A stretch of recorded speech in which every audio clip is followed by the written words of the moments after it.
Assalamualaikum warahmatullahi wabarakatuh. Nama saya Muhammad Keferentua, absen 25, kelas 12 IPA 2. Sekarang saya akan melakukan praktikum uji coba larutan elektrolit dan non-elektrolit. Rangkaian daya hantar listrik, larutan air, larutan cuka, isotonik, larutan gula,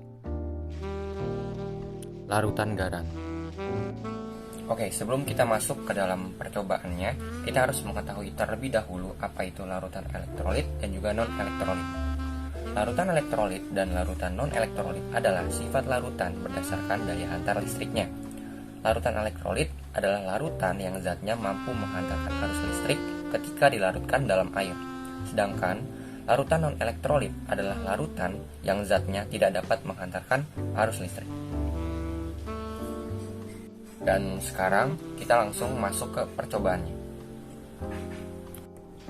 Langkah pertama yang dilakukan adalah dengan memasukkan kedua paku ke dalam larutan gula. Terlihat pada larutan gula tidak terjadi gelembung dan juga lampu tidak menyala. Yang selanjutnya adalah menaruh kedua paku ini ke dalam larutan cuka. Tapi sebelum kita menaruh paku di berbagai larutan, kita harus membilasnya terlebih dahulu menggunakan air agar tidak tercampur larutan lainnya, lalu lap pakai tisu.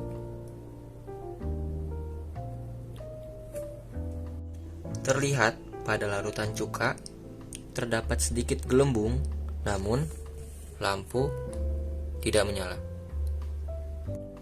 Yang selanjutnya adalah larutan isotonik.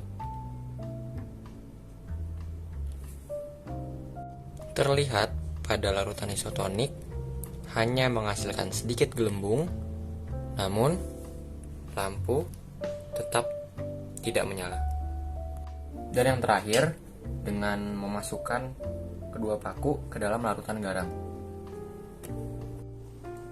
Terlihat banyak sekali gelembung yang terjadi di dalam air dan lampu menyala terang.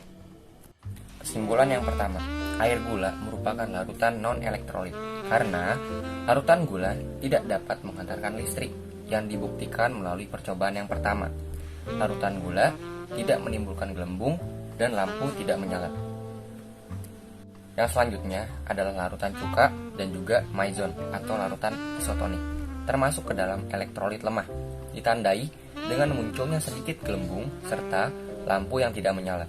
Hal ini berarti dalam larutan lemah, ion-ion hanya terionisasi sebagian, sehingga kekuatan untuk menghantarkan listrik adalah lemah. Yang terakhir adalah larutan garam, termasuk ke dalam larutan elektrolit kuat, yang berarti mampu menghantarkan listrik, ditandai saat percobaan menghasilkan banyak gelembung serta mampu menyalakan lampu. Hal tersebut terjadi karena ion-ion dalam garam dapur atau NaCl terdisosiasi sempurna saat larutan di dalam air dan terurai menjadi ion-ion Na- dan Cl.